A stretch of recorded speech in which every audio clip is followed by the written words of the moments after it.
So for this part, I will just ask one question about the statement of purpose. So can you just highlight the best way to write the statement of purpose, like the introduction, and then go for like background, and then interested, like mostly you wanna see about the future plan or the present one or the past one? Because you are reading so many statement of purpose, I know. I mean, I wouldn't say that there's the secret recipe, but what is important is it should be relatively short as possible, and as long as necessary, of course. But people who are time constrained don't want to read 2 pages with small lettering. They stop reading somewhere, because the most important thing is that it becomes clear that the person has a relevant educational background to what's being asked or what's being planned to do in the position that you're applying for, or in the program. So that's depending then very much also. Sometimes we do have real position announcements for projects where the general topic of the project is clear. And when you receive an application where persons in their statement of purpose write a very general what they want to do without reference to what they're actually applying for, then of course it's not a good idea. When you're applying just for a grad program where there's no limitation in what topics or so you can work on, then of course it's good to write something about your ideas a little bit more.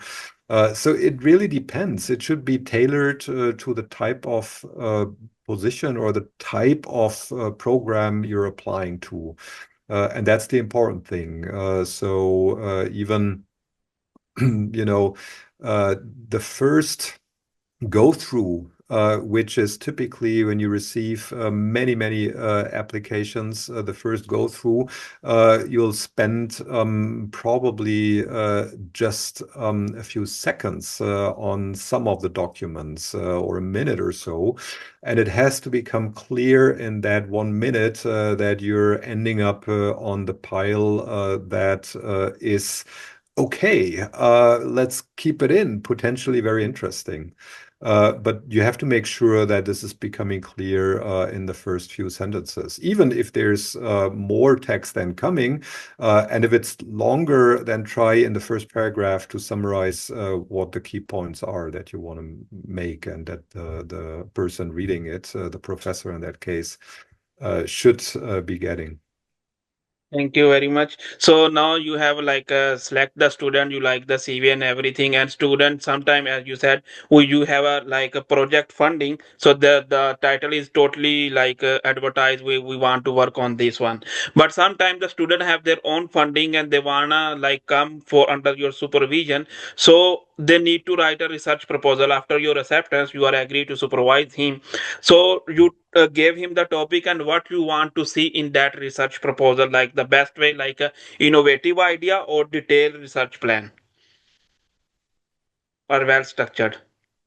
I mean, obviously, the idea is, first of all, the more important thing. But then it also has to be clear in the proposal that it's not just an idea, but that you think through whether that's feasible to address. And that certainly requires that you're, from your great idea, also coming up with a testable hypothesis or testable question.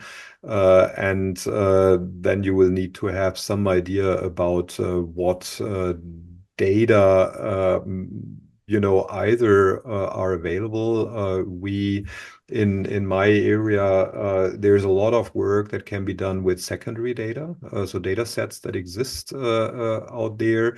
there's a lot of work that you can't also do with existing data, but then you may have to collect data. So it needs to be clear that from the proposal that the student has that great idea, but also shows that it's feasible.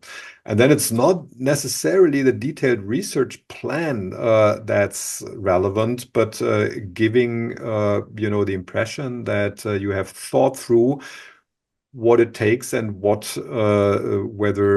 either data are available or can be collected in the framework of a PhD to carry out